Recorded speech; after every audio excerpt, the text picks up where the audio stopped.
আসসালামু আলাইকুম ও রহমতুল্লাহি ও বারাকাতুহু। আপনি কি কনস্টিপেশন বা কোষ্ঠকাঠিন্যে ভুগছেন? আপনাকে আপনার জীবনযাত্রার কিছু পরিবর্তন আনতে হবে।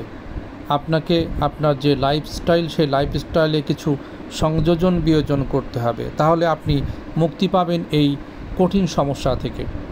প্রতিদিন রাত্রে জেগে আপনি ঘন্টার পর ঘন্টা মোবাইলে আপনি ব্রাউজিং করেন, কম্পিউটারে গেম খেলেন, অথবা আপনি সময় নষ্ট করে রাত জেগে থাকেন, বই পড়েন।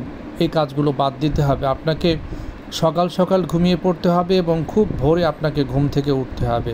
আপনাকে প্রত্যেক দিন প্রাতরাশ সেরে হাঁটতে বেরোতে হবে, কিছুক্ষণ কায়িক পরিশ্রম করতে হবে, ঘাম ঝরাতে হবে।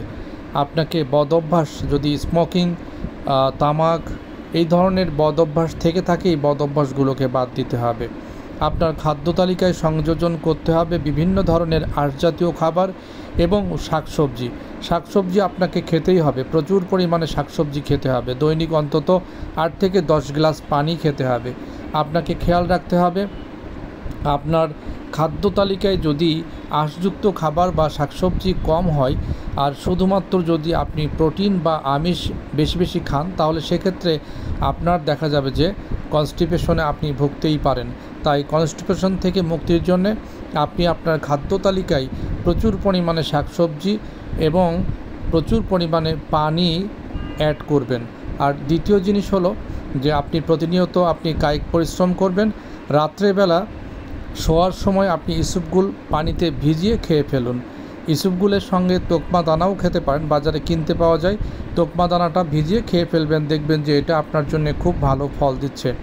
তাই এইটাকে ভয় নয়, কনস্টিপেশন হলে আপনি আপনার লাইফস্টাইলটা একটু চেঞ্জ করবেন, ইনশাল্লাহ ঠিক হয়ে যাবে।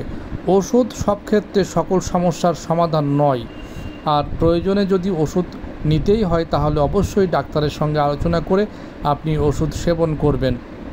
মনে রাখবেন, প্রত্যেকটা ওষুধই আমাদের শরীরের জন্য কিন্তু ক্ষতিকর। অতএব প্রয়োজন ছাড়া, ডাক্তারের পরামর্শ ছাড়া কোনো ওষুধ সেবন করবেন না, কোনো ওষুধ নেবেন না। সবাইকে আবারও অনেক অনেক ধন্যবাদ। সবাই ভালো থাকবেন, সুস্থ থাকবেন এই কামনায়। আসসালামু আলাইকুম ও রহমতুল্লাহ।